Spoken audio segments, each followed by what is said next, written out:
चलो मित्रों, આપણે મહત્વના મુદ્દામાં ઘણું બધું સંખ્યા જ્ઞાન મેળવ્યું છે। તો હવે આપણે નમૂના પ્રશ્નો જોઈએ, તો એના કારણે આપણો અંકગણિત છે એ આગળના દાખલાઓ આપણા માટે સરળ રહેશે। તો અહીંયા તમે થોડું ધ્યાન અહીંયા આપજો। તો જોઈએ કે પ્રશ્ન 1 કે 2 અંકની એક સંખ્યાના અંકોનો સરવાળો 11 છે, તે સંખ્યામાં 27 ઉમેરતા प्राप्त थती संख्या में अंकोना स्थान बदलाई जाए छे, तो आ संख्या कई छे? तो आपणे जे अहींया संख्या एटले आ रकम कहे छे ए प्रमाणे आपणे करता जईशुं तो आपणने खबर पड़शे के कयो जवाब आवशे। तो अहींया अंकोनो सरवाळो कीधो छे, तो अहींया जे विकल्पो आप्या छे ए अंको अहींया 8 छे ने 3 छे, अहींया 7 ने 4 छे। तो आ बधा विकल्पो जे आपेला छे ए बधानो सरवाळो करीए तो 8 ने 3 11, 7 ने 4 पण 11, 4 ने 7 पण 11 ने 3 ने 8 पण 11, बराबर। हवे शुं कीधुं छे? तो हवे बधानो तो सरखो 11 सरवाळो थाय छे। पछी शुं कीधुं के ते संख्यामां 27 उमेरता प्राप्त थती संख्याना अंकोना स्थान बदलाई जाय। हवे सरवाळो उमेरता एटले सरवाळो करवानो छे। हवे आपणे 83 में 27 उमेरीए तो अहींया तो शुं थाय छे 27, 8 ने 2 10 एटले अहींया આપણે અહીંયા 27 મૂકી દઈએ। આઈડિયા આપણે કરવાનો, 8 ને 2 કેટલા થઈ ગયા? 10 થઈ ગયા, બરાબર। એટલે અહીંયા 3 અંકનો અહીંયા જવાબ આવે છે। વળી પાછા અહીંયા 27 ઉમેરીએ તો અહીંયા 7 ને 4 11 એટલે અહીંયા પણ 3 આંકડાનો જવાબ આવશે, એટલે આ બે વિકલ્પો આવશે નહીં। હવે આપણે અહીંયા 47 લઈએ। ચલો, 47 માં આપણે 27 ઉમેરીએ, बराबर। पहला आपणे 4 + 7 कर्या एटले 11 आवी गया। ए आपणो जेम रकम के छे ए प्रमाणेनो 11 जवाब आवी गयो। वળી 27 उमेर्या तो 7 ने 7 14 वधी 1 ने 4 ने 3 7 एटले अहींया जे आपणने कीधुं छे के 27 उमेरता जे संख्या प्राप्त थाय छे ए अंकोना स्थान बदलाई जाय। जुओ कि अहींया आ जे 7 छे क्यां आवी गया? अहींया आवी गया। ने अहींया आ 4 छे क्यां आवी गया? अहींया आवी गया। जे एकम अने दशक जे हता ए एकबीजाना स्थान बदलाई जाय छे, बराबर। एटले आपणो विकल्प कयो आवशे? अहींया सी। जेम रकम के छे एम करवा जईशुं એટલે આપણને અહીંયા તરત જવાબ મળી જશે। અહીંયા આપણે 27 મૂકીએ છીએ તો જો 27 તો અહીંયા 3 અહીંયા આવી શકશે નહીં, અહીંયા 8 આવી શકશે નહીં, એટલે આપણો અહીંયા પરફેક્ટ જવાબ કયો મળ્યો? 74। 4 અહીંયા આવી ગયા, 7 અહીંયા આવી ગયા, બરાબર। એટલે આપણો અહીંયા વિકલ્પ સી આવે છે। तो आपणे ए खास ध्यान देवानुं छे के आवी आपणे उत्तरवाही बनावी देवानी पिन पेज में, अने आपणा जेटला स्वाध्याय होय ए प्रमाणेना अहींया नंबर आपी देवाना। एबीसीडी माटेना 4 विकल्पो माटेना वर्तुळ बनावी देवाना, अने जे आपणे दाखलो साचो આપણે ગણાઈ ગયો હોય પણ જે વર્તુળ આપણને સાચું લાગે એને આપણે ઘાટું બનાવતા જઈશું। અને આ પ્રશ્નનો જવાબ આપણે રકમ વાંચીએ અને અહીંયા ગોળ ઘાટું કરીએ ત્યાં સુધી 1.5 મિનિટમાં પૂરો થઈ જવો જોઈએ। એટલે આપણે અત્યારથી પ્રેક્ટિસ કરીશું તો આપણને સમયનું ઘણું ધ્યાન મહત્વ રહેશે। ચલો મિત્રો, આપણે પ્રશ્ન 2 જોઈએ કે 30,549 સંખ્યામાં કયા અંકનું સ્થાનીય માન મૂલ્ય સૌથી વધુ છે? એટલે મૂલ્યની વાત આવે એટલે આપણને ખબર પડવી જોઈએ કે કિંમત, બરાબર। એટલે આપણે સ્થાનીય માન એટલે સ્થાન કિંમત અહીંયા આપણે સૌથી વધુ કયા અંકની છે એ જાણવાની છે। તો અહીંયા આપણને ખબર છે કે એકમ, દશક, 100, 1000 અને આ 10,000। તો 10,000 આના કરતાં આની કિંમત વધારે, આના કરતાં આની, એટલે આના કરતાં બધાની કિંમત વધારે છે, બરાબર। એટલે આપણે જમણી બાજુથી ડાબી બાજુ જઈએ છીએ ત્યારે એની કિંમત વધતી જાય છે। એટલે ડાબેથી જે પહેલો અંક પહેલો હોય, ડાબી બાજુથી જે અંક પહેલો હોય એની કિંમત વધી જાય। અહીંયા મોટો અંક ભલે છે પણ એ એકમના સ્થાનમાં છે, અને અહીંયા ડાબેથી કોઈ પણ ભલે અહીંયા 1 હશે તો પણ અહીંયા એની કિંમત વધી જશે। ડાબેથી પહેલો અંક હોય એની કિંમત બધા કરતાં વધારે હશે। તો અહીંયા આપણે 3ની સ્થાન કિંમત વધારે છે। કેમ કે 3 કયા સ્થાનમાં છે? 10,000ના સ્થાનમાં છે, બરાબર। 3 10,000ના સ્થાનમાં છે, માટે એની કેટલી કિંમત થશે? 30,000। કેટલી? માટે એની કિંમત મૂલ્ય કેટલું છે? 30,000, બરાબર। એટલે આપણે અહીંયા 3ની સ્થાન કિંમત અહીંયા વધારે છે, સ્થાનિય માન મૂલ્ય વધારે છે, એ આપણે અહીંયા સમજવાનું રહ્યું. તો અહીંયા આપણો એ વિકલ્પ આવશે. ચાલો મિત્રો, પ્રશ્ન 3 જોઈએ કે સંખ્યા 7,05,002 ને આંકડામાં નીચે મુજબ લખાય. તો બરાબર, અહીંયા આપણને જે સંખ્યા આપી છે એ શબ્દોમાં આપી છે અને નીચે વિકલ્પો છે આંકડામાં. તો આપણે અહીંયા જે સંખ્યા લખી છે એ આપણે આપણા મગજમાં, સ્થાન પટ્ટી મગજમાં આવી જવી જોઈએ. તો આપણે અહીંયા 7 લાખ કીધા છે એટલે લાખના આપણા કેટલા ઝીરો હોય છે? 5. બરાબર, તો 1 2 3 4 5. બરાબર, અને 7 લાખ તો આ 7 મૂકી દીધા. બરાબર, હવે 5,000 તો 1000 ને કેટલા ઝીરો આવે છે? 3. 1 2 3. બરાબર, અને આ 5,000 મૂકી દીધા. બરાબર, હવે બે એકલા છે, એકમના સ્થાનમાં હોય. બરાબર, જે એકલા બોલાતા હોય એ સમજી લેવાનું કે એકમના સ્થાનમાં જે આવે. બરાબર, 1 બોલાય, 2 બોલાય, 3 બોલાય કે 4 બોલાય, 1 થી 9 સુધીના કોઈ પણ અંક. બરાબર, તો એ એકમનો અંક અહીંયા પહેલો જ આવે છે એટલે 2 છે, એટલે આપણે અહીંયા 2 મૂકી દઈએ. હવે એનો શું કરવાનો? સરવાળો કરી નાખવાનો. તો 2 ના 2 0 5 0 5 0 અને 70. તો અહીંયા જે આપણી સંખ્યા માગી છે આપણે ગણી લઈએ કે એકમ, દશક, 100, 1000. તો આ 1000ના સ્થાનમાં આવ્યા ને આ 10,000 ને આ લાખ. તો આપણે જે અહીંયા બોલીએ છીએ કે 7 લાખ તો આ 7 લાખ, 5,000 તો 5,000 ને આ 2.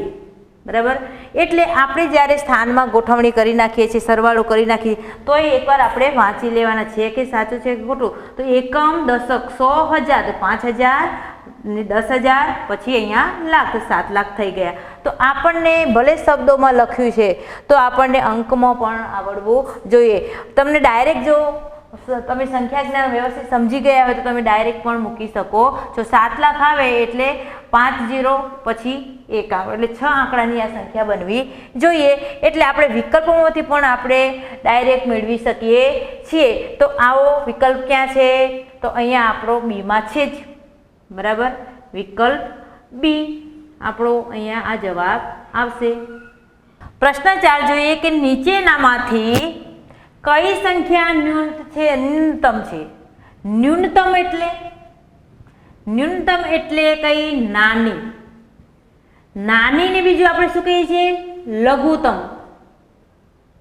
બરાબર, આવા શબ્દો આવે ત્યારે આપણે એમ થાય કે ન્યૂનતમ એટલે શું? તો આપણને જવાબ આવડતો હોય તો પણ આપણે લખી શકીએ નહીં. એટલે આવા શબ્દો આવે તો આવા અત્યારથી આપણે સમજ કેળવી હોય તો આપણને અહીંયા સરળ બને. ન્યૂનતમ એટલે નાની સંખ્યા, લઘુત્તમ. બરાબર, તો અહીંયા આપણે વિકલ્પો જોઈ લેવાના. તો અહીંયા બધા જ મોટા ભાગે 5 અંકની સંખ્યા છે એટલે આપણે આ બે અંકો અહીંયા જોઈ લેવાના. આ પણ 70,000 છે, આ પણ 70,000 છે, અહીંયા પણ 70,000 ને અહીંયા પણ 70,000. તો આપણે પછીના આંકડા લેવાના. તો આ 707 છે અને અહીંયા 770 છે. બરાબર, તો આપણે જે અહીંયા નાની શોધવાની છે એટલે જે 707 વાળી અને 770 વાળી આપણે વિકલ્પ બાદ કરી નાખવાનો. તો આપણે અહીંયા 2 વિકલ્પ બાકી રહે છે. તો અહીંયા 77 રૂપિયા છે અને અહીંયા 70 છે. બરાબર, તો આપણને ખબર પડી જાય કે 70 કરતાં અહીંયા 77 વધુ છે એટલે આપણે અહીંયા સૌથી નાની કઈ મળશે આપણને? 70,070. સમજણ પડી? આપણે તો સિર્ફ નાની સંખ્યા જોવાની છે એટલે મોટી સંખ્યા આપણા મગજમાં પછી વિકલ્પોને આપણે જોવાના જ નહીં અને એનાથી થોડા નાના હોય એને આપણે જોવા પ્રયત્ન કરવાનો. તો આપણે અહીંયા સમજી ગયા કે અહીંયા 77 છે ને અહીંયા 70 છે. તો સૌથી નાની કઈ થઈ ગઈ? આપણો વિકલ્પ અહીંયા ડી, 70,070 વાળો. બરાબર, તો અહીંયા આપણને નાની સંખ્યા અહીંયા મળી જાય છે. બરાબર, પણ એવું પૂછ્યું હોય કે મહત્તમ સંખ્યા પૂછી હોય તો મહત્તમ, અધિકતમ. બરાબર, તો આવું તો આને કઈ સંખ્યા કહેવાય? મોટી કહેવાય. કઈ કહેવાય? મોટી. બરાબર, તો આવો વિકલ્પ જો કદાચ આવો પ્રશ્ન પૂછાયો તો આપણને કઈ સંખ્યા મળે એ પણ આપણે ભૂલવાનું. નાની સંખ્યા શીખીએ તો મોટી સંખ્યાની પણ આપણને સમજ હોવી જોઈએ. તો અહીંયા બધા અહીંયા 707 રૂપિયા છે. આપણે કેમ 70,000 બોલતા નથી? કેમ બધાના 70,000 છે એટલે આપણે પછીના અંકો ધ્યાનમાં રાખવાના છે. એટલે અહીંયા 707 છે ને અહીંયા 770 છે એટલે 707 કરતાં 770 મોટા છે, એટલે આપણો કયો જવાબ આવે આમાં 770. પણ અહીંયા પ્રશ્નમાં આપણને ન્યૂનતમ પૂછી છે એટલે વિકલ્પ કયો આવશે? ડી, 70,070, નાની વાળો. એટલે આપણે નાની મોટી સંખ્યા પણ આપણે સમજ અહીંયા ખાસ યાદ રાખવાની છે. તો પ્રશ્ન 4 નો વિકલ્પ ડી. પ્રશ્ન 5 જોઈએ કે 0, 4, 6 તથા 8 0, 4, 6 તથા 8 અંકોની પુનરાવૃત્તિથી બનતી 6 અંકોની મોટામાં મોટી અને નાનામાં નાની સંખ્યા વચ્ચેનો તફાવત. તો અહીંયા કયા આંકડા છે એ યાદ રાખવાના છે કે 0 છે, 4 છે, 6 છે અને 8 છે. બરાબર. હવે અહીંયા શું કીધું કે મોટા મોટી સંખ્યા બનાવો અને નાનામાં નાની સંખ્યા બનાવો અને વચ્ચેનો તફાવત શોધો. તો તફાવત માટે આપણે શું કરવાનું છે? બાદબાકી યાદ રાખવાની કે તફાવત આવે એટલે આપણે શું કરવાનું છે? અહીંયા મોટી અને નાની બનાવવાની છે અને તફાવત માટે બાદબાકી કરવાની છે. આટલો આપણે આ રકમમાંથી આપણે સમજવાનું છે. બરાબર. તો અહીંયા આપણે જોઈએ કે અહીંયા 4 જ અંકો છે અને અહીંયા 6 અંકોની કીધી છે, એટલે આપણે એનું આંકડાનું શું કરવું પડશે? પુનરાવર્તન કરવું. હવે મોટી લખવા માટે આપણે શું કરવાનું છે? શીખ્યા છીએ કે એની શરત શું છે? મોટી લખવા માટે આપણે એને ઉતરતા ક્રમમાં ગોઠવવાનો અને મોટો અંક પહેલા લખવાનો. બરાબર. તો આપણે ઉતરતા ક્રમમાં મોટી સંખ્યા લખીશું. બરાબર. અને ચડતા ક્રમમાં નાની સંખ્યા. આપણે આ ખાસ યાદ રાખવાનું છે કે નાની માટે શું યાદ રાખવું અને મોટી સંખ્યા બનાવીએ ત્યારે શું યાદ રાખવું. તો અહીંયા આપણે એ જોવાનું છે કે મોટો અંક કયો છે? 8 છે. બરાબર.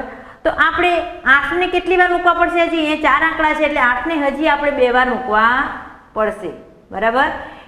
તો જ આપણી સંખ્યા અહીંયા મળશે. એનાથી થોડા નાના 6, પછી 4 અને અહીંયા 0. એટલે આપણે અહીંયા 6 આંકડાની સંખ્યા અહીંયા આપણને મોટી મળી ગઈ. કયા ક્રમમાં ગોઠવતા? ઉતરતા ક્રમમાં. હવે નાની સંખ્યા લખવાની છે તો આપણને અહીંયા ખબર પડી જાય. જો શૂન્ય અહીંયા મૂકીએ છીએ તો જો શૂન્ય પહેલા મૂકીએ છીએ તો 5 અંકની સંખ્યા બને. એટલે શૂન્યને કયા ક્રમે મૂકવાનું છે? આપણે આના પછીના ક્રમે. બરાબર. એટલે બીજા ક્રમે મૂકવાનું આપણે. અને પછી અહીંયા આ પ્રમાણે અહીંયા શૂન્યને જ પછી આપણે દોહરાવવાનું. એ ખાસ યાદ રાખવાનું. શૂન્ય પછી જે સંખ્યા શૂન્યને જ નાનું ગણવાનું છે. આપણે શૂન્યને અહીંયા મૂકીએ છીએ તો 5 અંકની સંખ્યા બને છે. એટલે આપણે એનાથી થોડો જે મોટો અંક હોય એને લખીને પછી શૂન્યને જ નાનો ગણીને એનું જ પુનરાવર્તન કરવાનું.